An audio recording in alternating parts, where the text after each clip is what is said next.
Welcome to JS dairy treasure. இன்னைக்கு ஒரு சூப்பரான சண்டே ஸ்பெஷல் லஞ்ச் vlog தாங்க பார்க்க போகிறோம். டிஃப்ரெண்ட்டாக நான் இன்னைக்கு வந்து பிசிபேலாபாத்தை வந்து டபரால பண்ணியிருக்கேன். ஃபர்ஸ்ட் நான் அதுக்கு பார்த்தீங்கன்னா இன்னைக்கு உருளைக்கிழங்கு, கோஸு, கருணக்கிழங்கு, பீன்ஸு, முருங்கைக்காய், வெங்காயம் இதெல்லாம் தான் எடுத்து வச்சிருக்கேன். காய் நம்ம வீட்டில் என்ன காய் இருக்கோ அந்த காயை நீங்கள் வந்து எடுத்து வச்சுக்கலாங்க. குக்கரில் தான் நான் இன்னைக்கு வந்து இதை வேக வைக்க போகிறேன். காயெல்லாம் முங்குற அளவுக்கு தண்ணி விட்டு தேவையான அளவுக்கு உப்பையும் போட்டுக்கோங்க.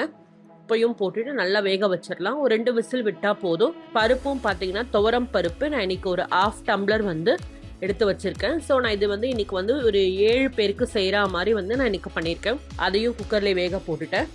சாதத்தையும் நல்லா வந்து குக்கரில் கொஞ்சம் நல்லா குழைய வேக வச்சுக்கணும். ஸோ அதுக்கும் வந்து சாதம் வச்சுட்டேன். ஸோ இது எல்லாமே ப்ரீ பிளான்டாக ரெடி பண்ணிட்டேன். அரைச்சிக்கிறதுக்கு பார்த்தீங்கன்னா இன்றைக்கி வந்து தேங்காய், தக்காளி, நம்ம குழம்பு மிளகா பொடி, இது வந்து நம்ம வீட்டில் யூஸ் பண்ணுறோம்ல சாம்பார் மிளகா பொடி, அது நல்லா நான் இன்றைக்கி ஒரு 3 ஸ்பூன் போட்டு தேங்காய் கூட ஃபஸ்ட்டு வந்து அரைச்சி வச்சுக்கிட்டு அதுக்கப்புறம் தக்காளியும் மிக்ஸ் பண்ணி நல்லா ஒரு பேஸ்ட் கன்சிஸ்டன்சிக்கு அரைச்சி வச்சுட்டேன். ஸோ அதையும் ரெடி பண்ணிட்டேன். இப்போ வந்து பார்த்தீங்கன்னா டபரா வச்சிடலாம். டபராவில் நல்லா குக்கிங் ஆயில் ஒரு 2 கரண்டி விட்டுக்கோங்க. அதில் கடுகு, ஜீரகம் நல்லா போட்டு தாளித்து நல்லா பொரியட்டும்.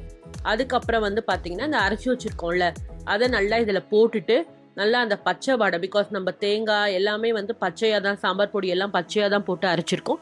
ஸோ அதை எண்ணெயில் போட்டு நல்லா வந்து ஒரு 2 மினிட்ஸ்க்கு வந்து சாட்டே பண்ணிக்கோங்க. ஸோ தட் நல்லா வந்து அது வந்து இந்த பச்சை வாடெல்லாம் போயிடும்.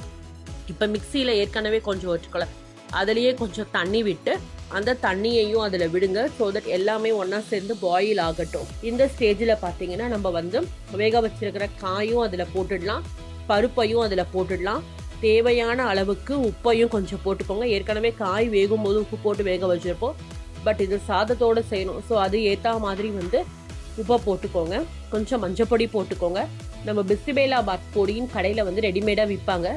ஸோ அதுலேருந்து நான் இன்றைக்கி ஒரு 2 ஸ்பூன் எடுத்திருக்கேன். ஸோ அதையும் இது கூட ஆட் பண்ணிவிட்டு எல்லாத்தையுமே ஒன்றா சேர்த்து கொஞ்சம் நேரம் கொதிக்க விடுங்க. ஸோ தட் நம்மளுக்கு நல்லா அந்த பிசிபேலாபாத்துக்கு தேவையான குழம்பு வந்து ரெடி ஆகிடும்.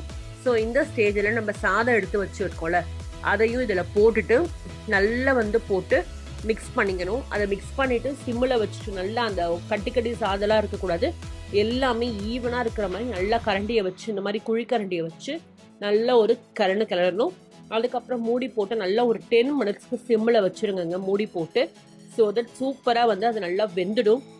இந்த ஸ்டேஜில் வந்து இறங்கி வரும்போது மேலே நெய் விட்டுக்கோங்க. நெய் விட்டுட்டோம்னா சூப்பராக இருக்கும். கடைசியில் எல்லாமே வெந்து ரெடி ஆகிட்டு வரும்போது சுண்டைக்காவையும் நல்லா வறுத்து அதில் கொட்டிட்டு எல்லாத்தையும் ஒன்றா மிக்ஸ் பண்ணி கொத்தமல்லியையும் தூவிட்டிங்கன்னா சூப்பரான ஆவி பறக்க பிசிபேலாபாத் ரெடி ஆகிடும்.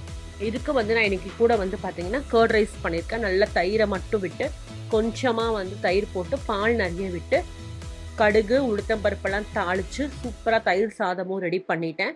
ஸோ வந்து டபுள் பீன்ஸ் இருக்கும்ல அந்த டபுள் பீன்ஸ் போட்டு வடை பண்ணியிருந்தேன். Super combination. பிசிபேலாபாத்க்கு வடை யாருக்கெல்லாம் ரொம்ப பிடிக்கும்னு சொல்லிட்டு கமெண்ட் பாக்ஸில் கமெண்ட் பண்ணுங்கள். ஸோ அதையும் செஞ்சு சூப்பரான சண்டே ஸ்பெஷல்னு சாப்பிட்டோங்க. நம்ம இந்த வடையான ரெசிபி வந்து ஷார்ட்ஸ் வீடியோவில் வந்திருக்கோம். ஸோ மறக்காமல் நம்ம சேனலில் போய் அந்த வடையோட லிங்கையும் கிளிக் பண்ணி எப்படி பண்ணுன்னு சொல்லிட்டு பாருங்கள். கண்டிப்பாக நம்ம சேனல் ஜேஎஸ் டெய்ரி ட்ரெஷருக்கு லைக் பண்ணிக்கோங்க, ஷேர் பண்ணிக்கோங்க, கமெண்ட் பண்ணிக்கோங்க. உங்கள் ஃப்ரெண்ட்ஸ் அண்ட் ரிலேட்டிவ்ஸ்க்கு கொஞ்சம் ஷேர் பண்ணி சப்போர்ட் பண்ணுங்கள். Thank you, bye bye, take care.